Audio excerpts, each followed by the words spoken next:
The Chiefs backups fought hard, but they didn't get the job done. Or maybe they did. The Chiefs are going to be a top 10 pick, and we're going to get to it all right now on Locked On Chiefs Live. From the land of the free and the home of the Chiefs, this is the Locked On Chiefs podcast. Welcome back, Chiefs Kingdom. Thanks for joining us post-game. We very much appreciate it. We're brought to you tonight by Prize Picks. Download the Prize Picks app today and use that code LOCKEDONNFL. You're going to get $50 in lineups after you play your first lineup. We have a ton to go over. Thanks for making us your first listen post-game here on Locked On Chiefs, your daily podcast for the Kansas City Chiefs on the Locked On Podcast Network, the number one sports podcast network out there. We appreciate you everydayers being here. Thanks for making us your go-to podcast.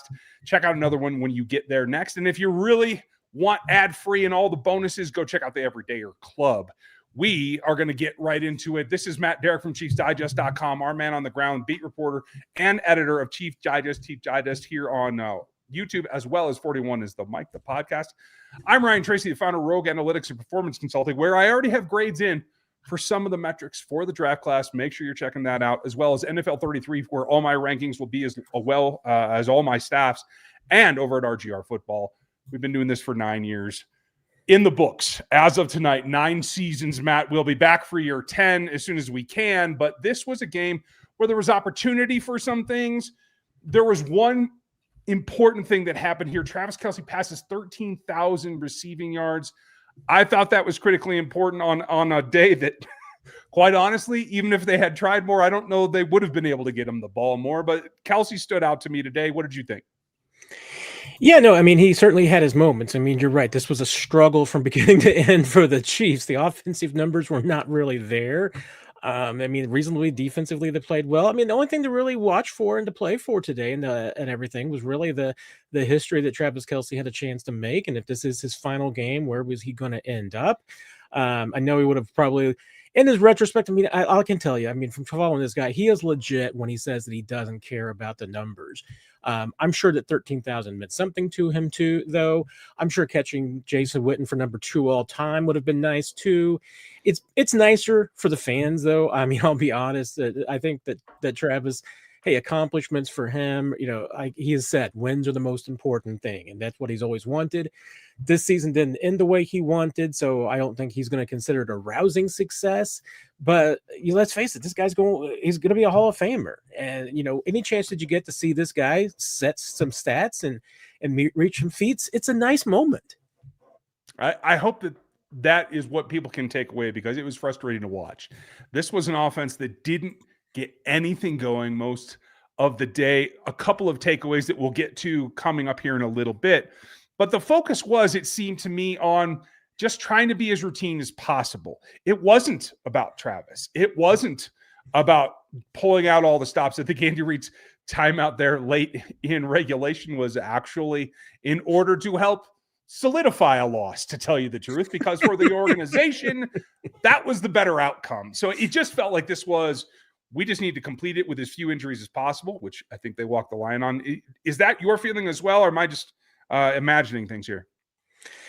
I mean, when you see smoke, it's hard not to think that there's a fire somewhere nearby. And I mean, there was a few moments during the game that I did certainly think, okay, Andy Reid's managing this game certainly to just, hey, get some young guys on the field and see some things. Thought there was a couple really notable things to watch in there and what it might mean for this team in the offseason. But coupled with the timeout baffled me and was just really, really sneaky suspicious. And I would point out, not only does it secure the Chiefs a higher draft pick, but let's face it, Pete Carroll and Andy Reid are old friends. And all of the conjecture is that this was going to be Pete Carroll's last game, probably his last game in the NFL. And Andy sure looked like he really wanted Pete to win. I'm not saying anything. I'm putting on this is full tinfoil hat, Ryan, but hey, that's what we're here for. Again, I see a lot of smoke. I see a lot of smoke. That's all I'm saying. And that smoke is okay with me at this point, because nothing meaningful was lost in this process. This isn't even like what is usually a week 18 game for the Chiefs that doesn't have much meaning, but you still know you're going on to play in the postseason. This literally cost them nothing. So I don't think it's a giant negative. I do think that the number one thing that stood out to me, and instead of like big plays and turning points, when we come back, we're going to go over the big reveals, to tell you the truth. I thought I was really happy with a couple of things that they did, a little astonished with some others, but maybe nothing really shocked me more than the final play of the game and a hurdle from Kingsley Suamataia with the ball in his hand. There was one point there that I thought either Kingsley or maybe Mike Caliendo might get a pass down in that area of the field. That was a pretty impressive maneuver for Suamataia, I think. What did you take away? Oh, I mean, for all those of you who have questions, I mean, the Chiefs, since they drafted Kingsley, have been saying he's the most athletic offensive lineman that they've had in years. Yeah, the leap solidified that. Not sure that's what you want to see one of your offensive linemen doing at any point, much less on the final play of the season when he might just wreck any number of his body parts. I mean, if you were even trying to win the game, Kingsley, come on, I know I was a big guy. You want to run the football and you want to do it for as much as you possibly can because it might be his only touch of his NFL career, but you got to kick it back to somebody and let somebody else, you didn't have much life after that leap. So you kind of need to get rid of the football. Get it to somebody with wheels, Kingsley. That's going to be all right. He did have one negative play that I thought, but again, I thought he and Creed finishing out the season as the lone surviving offensive lineman, I thought it was a culmination of was a very good season for Kingsley Suamataia. I can't say the same thing for guys like Chris Ludekun and a number of other players. We're going to break it all down, the big plays and the not so big plays.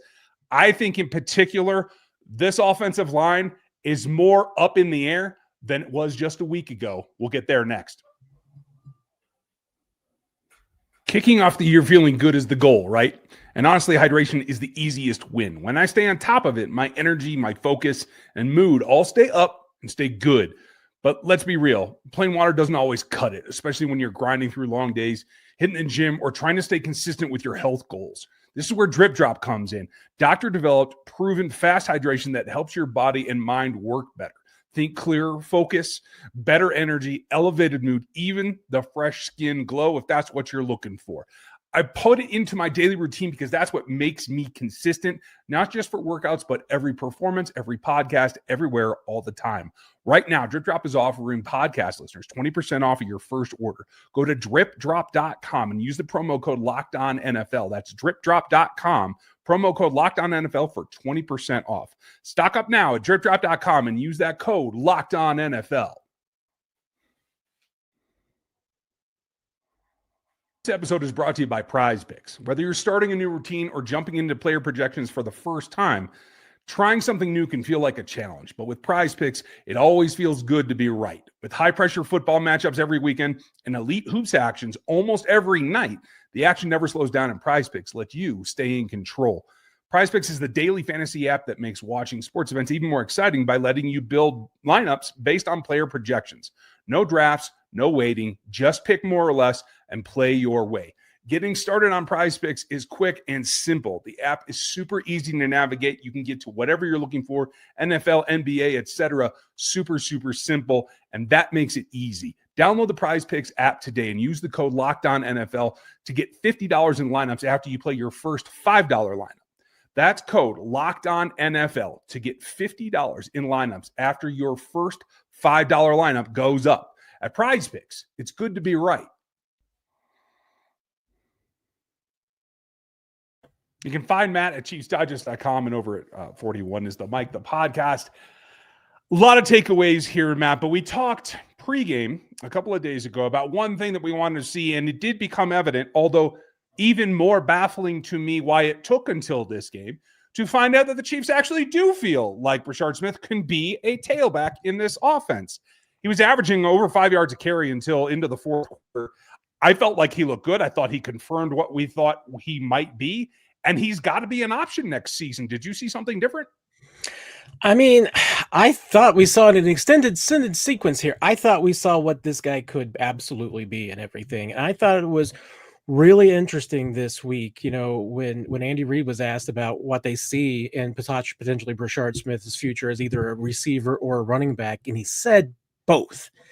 And I mean, that does kind of take me back, and everything to my comps, which is that what is the most likely comp for Rashard Smith after year one? I mean, it's probably that the Chiefs see him as a Dexter McCluster type, maybe a DeAnthony Thomas type, but somebody in that ilk, in that ballpark, maybe just, not polished enough to be a full-time receiver, maybe not big enough to be a full-time running back and tailback, but somebody that you can use as a gadget and a utility piece. I mean, I still, especially after what he did in that 1 year in college, would like to see him get an extended period of time as the running back, but I don't know if we're ever going to see that, because I think that the Chiefs, going into 26, what are you going to bet on if you're the Chiefs? Are you going to bet that, Rashard Smith and maybe Dameon Pierce are possible as your solution at running back?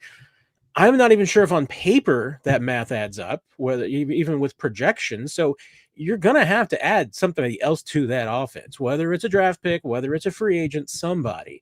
And I've kind of had a Moneyball kind of comparison this week, Ryan, in that if you're the Chiefs, you're trying to buy and get to 1,500 yards from your running back, between your starting running back, between whether it's catches out of the backfield, runs, whatever it is. You want 1,500 yards from at least maybe your top two guys or one guy.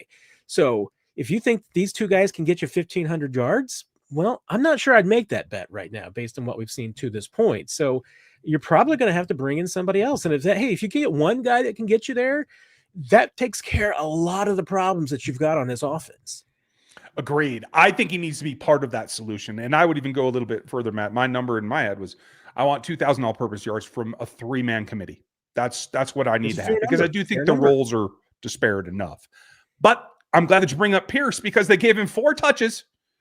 It wasn't enough to get anybody going. It felt more of the same, of just a smattering to say, if you can't show me something in 0% capability, I'm not going to give you any chance to take it. I just feel that this is another shining example of the coaching staff and the front office not seeing the same thing. You brought him in here, you got nothing out of it, and it doesn't make sense to try and just take 4 shots or bites at the apple to see if you actually like the flavor.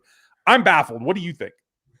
Yeah, I mean, I'm still not sure, what you could learn about Dameon Pierce in as little time as the Chiefs had him, other than whether or not he fits into your team, whether he fits in chemistry-wise, what his health is like, what his physicability is like after, having some up and down seasons in Houston. And, only the Chiefs are going to know whether they've seen enough. I mean, the other part of the problem, too, is that here he hasn't been with the team very long. I mean, just a month?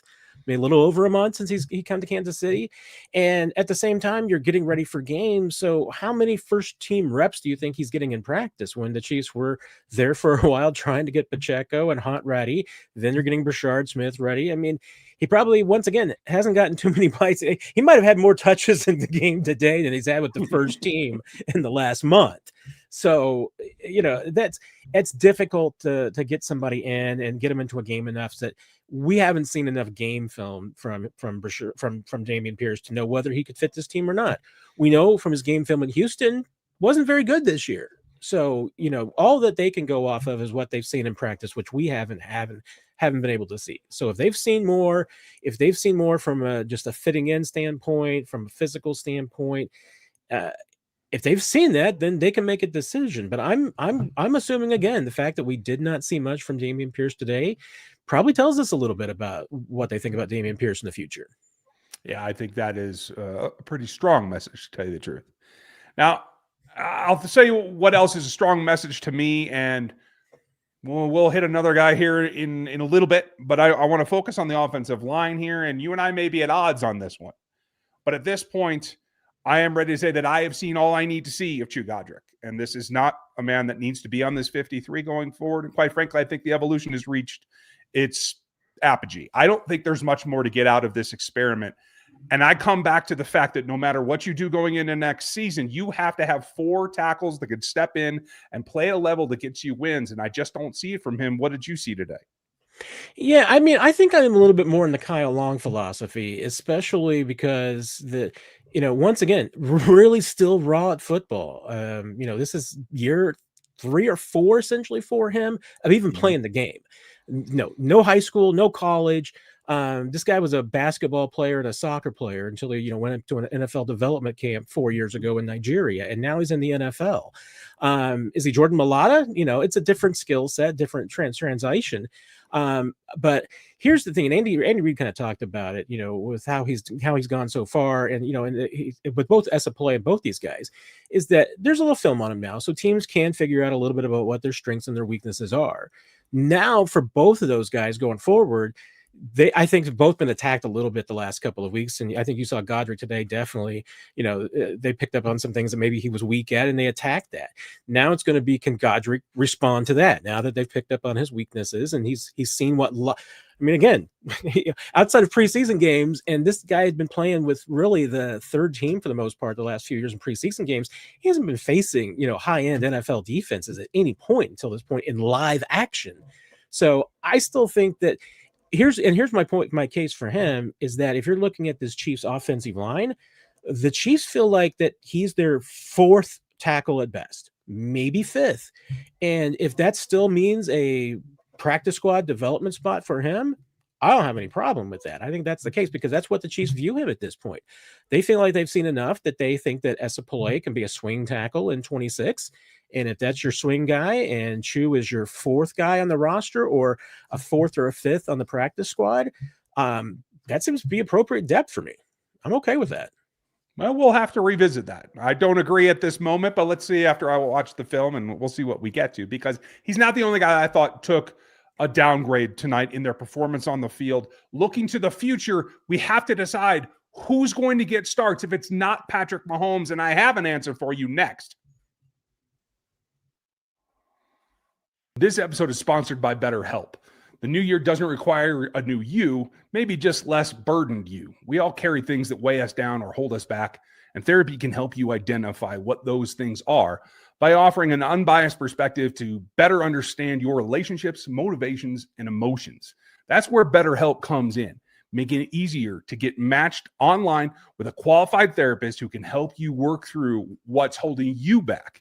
For me, it's making sure I have enough time management and getting everything onto the calendar so I can hit all my marks on all my projects all the time. BetterHelp makes it easy to get matched online and find that therapist that is qualified. Sign up and get 10% off at betterhelp.com/lockedonnfl. That's sign up and you'll get 10% off at betterhelp.com/LOCKEDON. That's betterhelp.com.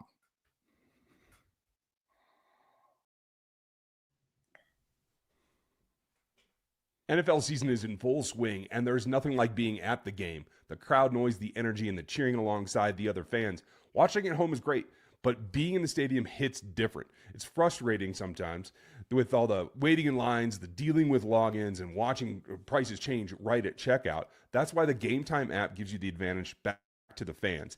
It's the hack for unlocking amazing NFL tickets and experiences in just a few taps. I use it all the time, and my favorite aspect of it is when you go in, you're able to see the view from the seat.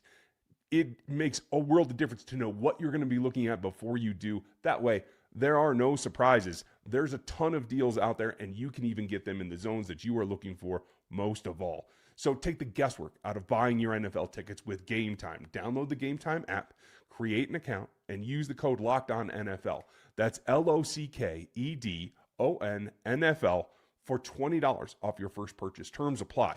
Again, just create the account, redeem that code LOCKEDONNFL, and you're going to get $20 off. Download the Game Time app today and get back to being there live. Folks, we're going to break down not just this season, but all the news about the Kansas City Chiefs coming this whole week. I will have it on lock as some updates do come, and we do expect some changes.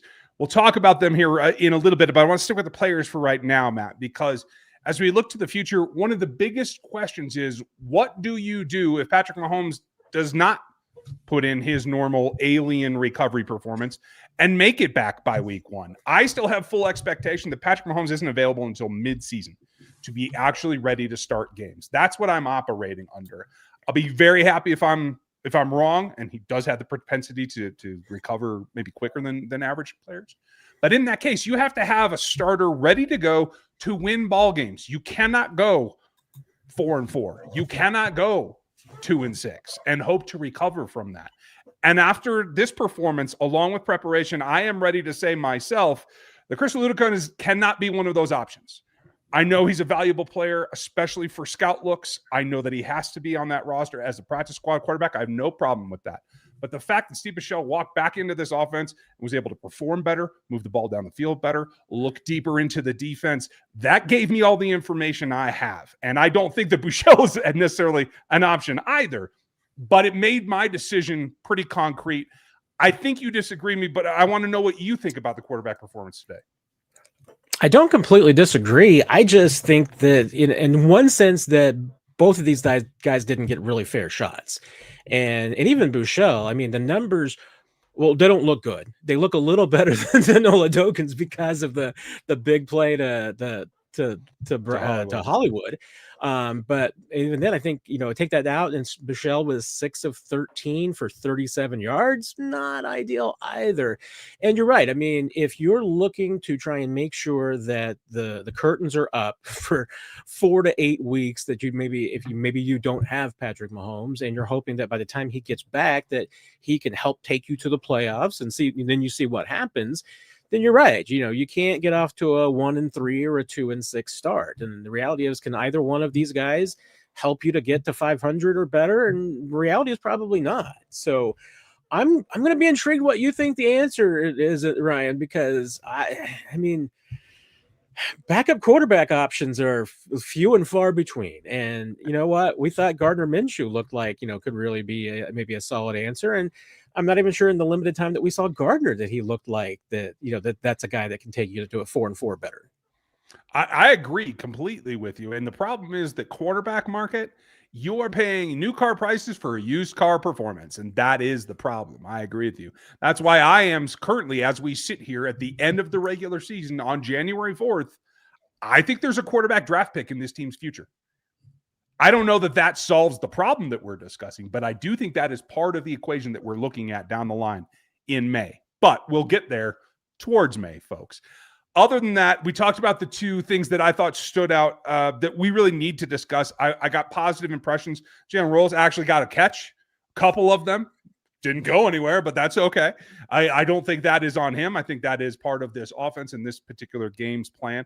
I thought McDonald and Bossa combined for what is almost a whole linebacker at this point. So I thought that was a positive takeaway. Big play from Jaden Hicks, or a couple of the other things that guys that we can see in the future might be able to continue in the future. What else did you see? Yeah, I thought it was really notable, with what you saw in the secondary, because, Christian Fulton had just what seemed like a lost season. And, and Dave Merritt and Steve Spagnuolo both talked about the fact that it was just taking him time to pick up things. And, and you think with a veteran that doesn't necessarily sound great if it's into the season, he's still trying to pick up things. But when you calculate how much time that he missed during OTAs and during training camp, and then you see what he did during the last 3 weeks, I mean, if you told me now that the Chiefs are going to go into the next season with Noel Williams and Christian Fulton as 2 of their top 3 corners, I'm feeling okay with that. I mean, I think you do feel a lot better. You're paying Christian Fulton a little bit of money. You already paid him a little bit of money for not very much play this year. So, to a little bit, there's some just money spent. I mean, I get you're going to spend some more to keep him, and you could save a few $1 million if you moved on. But right now, he looks like a guy that, with what he gave you the last 3 years, 3 weeks rather, and I think you're talking about maybe saving $5 million if you moved on to him. He gave you more than $5 million worth of value over a full season in the last 3 weeks. So that's why I say, hey, even if, again, Christian Fulton keeps his injury history together and maybe you get 13 or 14 games out of him, I would take those 13 or 14 games because I liked what I saw the last 3 weeks. And Noel Williams obviously looks like he just keeps getting more and more comfortable. And I thought it was notable that, with the Chiefs going with a lot of young guys out there, I tell you what, there were a lot of vets out there too. And the fact that you saw Nick Bolton and particularly Brian Cook and Chamari Conner, but Cook the more interesting one, because there weren't necessarily a lot of potential free agents that were playing on Sunday. And Mhm. Brian Cook was one of them. And that's telling me the Chiefs kind of want to see how all these guys are playing together, how this young secondary might, because that really was what your 2026 secondary might be out there on the field today. And out there with Nick Bolton and out there with Cooper McDonald's and Jack Cochran's and Jeff Boss's. You really saw what you're outside the front four, which I don't think you're going to be sending Jerry Tillery or Charles Omenihu or some of these faces, but Nope. your back seven, that might have been what you're going to see next season. And I, for the most part, liked what I saw. Yeah, I think it was workable. Does it get a couple of upgrades? Does it need a couple of upgrades? Absolutely. But I think in terms of the field general aspect of it, and I think Nick Bolton commented on about how Brian Cook relates to him in terms of the two guys coordinating the sections of the field. That is critically important and something that I think certainly early in the season and at streaks elsewise was missing. And a lot of it has been laid at the feet of letting Justin Reed go. If Brian Cook has evolved to that point, and in terms of like PFF grades and everything, and a number of people will tell you he's a top 10 safety, I'm not quite 100% there, but he did make progress this season. Maybe that does indicate that the plan is maybe changing under our feet. What is definitely changing under our feet is possibly this coaching staff. Rumor is, Matt, that tomorrow Matt Nagy is talking with not just one, but two different teams. My expectation is that he gets an offer very early, as soon as humanly possible, by one of those teams. And Matt Nagy's a head coach. How do you see it? Yeah, distinctly possible. I mean, we'll see how things move quickly. A couple of teams have been out there already and have been able to think about their list and putting everything together. Now, obviously, they'll have to comply with the Rooney Rule and some of the other things. So there's things that can slow this process down. But one of those teams in the Titans, obviously, Mark Berganzi knows everything that he needs to know about Matt Nagy. I'm not sure that the interview is going to do too much more to change that. Might change it just with ownership and with Chad Brinker, who's all the president there. But the fact that now Mike Berganzi sounds like has complete control over that coaching hire is good for Matt Nagy. He is going to be involved in pretty much every coaching decision. And here's the other thing is that even if Matt Nagy doesn't get a head coaching job, there's a strong possibility that he would be the most in-demand offensive coordinator for a young coach out there, for a new coach. Because obviously he's got a ton of experience. He's got the Andy Reid, there's teams that view him as being a very competent offensive coordinator, and they don't see some of the negatives that the Chiefs fans, see. They see as a guy who's been as an has been an apprentice for Andy Reid for all these years. And maybe, now you've seen what happened in Chicago and with their quarterbacks that they've had, and he had in Chicago. I think his even coaching tenure in Chicago has aged better than most people realize. So I think there's a distinct possibility if he's not a head coach, then he's going to be one of the top 3 paid offensive coordinators in the league, because somebody's going to want to lure him away. And I don't think there's any doubt from the smoke that, once again, we have seen over the last month, Ryan, there seems to be an indication that Matt Nagy is either, one, ready to be a head coach, or two, to prove that he can do this outside Andy Reid's shadow. I think he's going to get that opportunity, even if it isn't a head coach. And partially because guys like Lou Anarumo are getting head coaching roles as well. If they get those jobs over him, defensive-minded coaches need someone they can hand the offense to. I think the one turning point, folks, and I'm going to have a piece on this starting Black Monday coverage on NFL33.com. Go get subscribed now. It's all behind the paywall for all this kind of inside stuff. But there's going to be some things that have to happen in order to get that done. I'm going to have it all broken down through this process. You can find all your Chiefs information at Chiefs Digest. Obviously, we're going to be here, and luckily, Matt and I have been working together for long enough that we know we'll have him through the offseason, unless something goes terribly awry and I lose my voice. So, Matt, I'm looking forward to it. Thanks for all of your insight all season long and everything today. And when you're going to talk me off of the ledges here coming very, very shortly. Well, I can't wait to get into talking about the draft, because as I always say, there's 2 people that I rely on for I guess 3 people I rely on for all my draft information. I got to make it 3. There's you, there's Dane Brugler, and there's Nick Jacobs. So the 3 of you always have me covered. So can't go anywhere without you, Ryan. Well, I am looking forward to it. Maybe we can set something up for all of us. It would be kind of fun. Thank you. Thank you. Folks, thanks for sticking with us. This is not the end of Locked On Chiefs. If you've been here before, you already know that. If you're new to us, we start tomorrow about coaching changes, player changes, everything you need to know for the draft. It's 24/7, year-round, 5 days a week. You will find me here. So have a good night. Thank you for being with us. Really, thank you for another glorious season. Even if it didn't turn out the way you wanted it, it's been absolutely epic doing it for you. And I look forward to talking to you again. Check me out over on RGR Football coming up next for a live Q&A. We'll talk to you next time.